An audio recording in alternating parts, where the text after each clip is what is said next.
जय आरसीएम। जय तो मैं अपना नाम बता दूं, ये नाम विजय प्रकाश मोहनपुर किशनपुर मधुबन पंचायत के रहने वाले हैं और विगत इस बिज़नेस को करीबन 6-7 साल से इस बिज़नेस को सीख रहे हैं। सीखते हुए इस बिज़नेस को मुझे मज़ा आ रहा है, इसलिए मज़ा आ रहा है कि इसमें करने का कुछ नहीं है। इसमें जैसे मान के चलिए कि हम कपड़ा पहनते हैं तो पहले भी कपड़ा हम पहनते थे, आज भी कपड़ा पहनते हैं, लेकिन मैं अपनी बात बता दूं, जे मैं 2004 तक मैं अपने पैर में जूता तक नहीं पहना था। ये हकीकत दिल की बात बता रहा हूँ कि 2004 तक मैंने अपने पैर में जूता तक नहीं डाला था।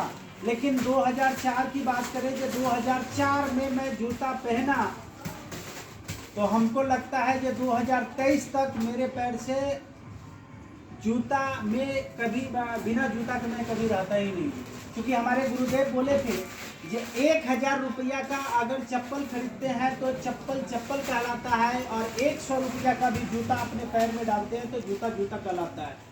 आपके पास अगर 500 रुपया का सूट हो या 5000 रुपया का सूट हो तो सूट सूट कहलाता है और शर्ट शर्ट कहलाता है। तो आप जो चीज़ को आप पहनते हैं वह चीज़ ही आपको वो बना पाता है।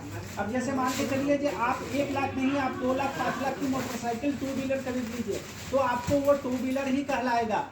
बट आप 4 चक्का गाड़ी आप 40,000 का ही खरीद लीजिए, 4 लाख का ही खरीद लीजिए तो आप 4 चक्का कहलाएगा। तो आप इस चीज़ को ध्यान में रखें कि हम क्या मेंटेनेंस करके चल पाएंगे, वही चीज़ को हम लोग कर पाएंगे। अब रही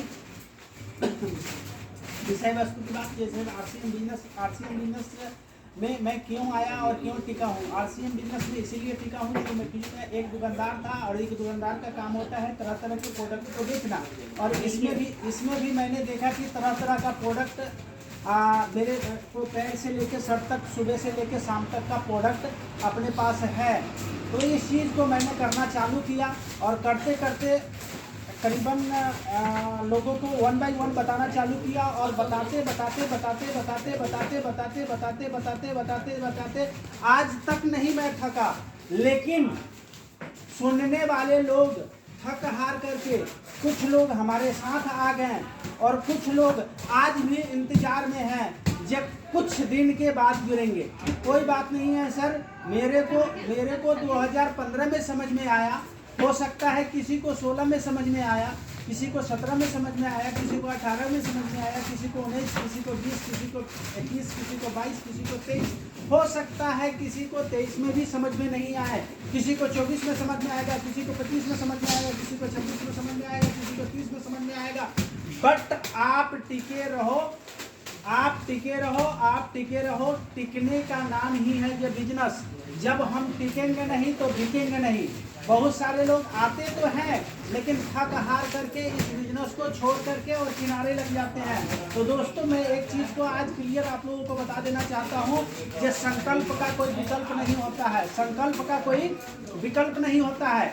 जो व्यक्ति संकल्पित होते हैं वही व्यक्ति कुछ कर पाते हैं, और जो व्यक्ति संकल्प तो लेते हैं लेकिन अगर संकल्प में विकल्प ढूंढेंगे तो फिर आपका संकल्प नहीं रह जाता है, वह संकल्प आपको विकल्प ढूंढने में टूट जाता है। तो आज आप लोगों को ये विश्वास दिलाते हैं जो जिस संकल्प को हम लेते हैं उस संकल्प को हम पूरा करें, तब जाकर के हमारा संकल्प में परिवर्तित होता है।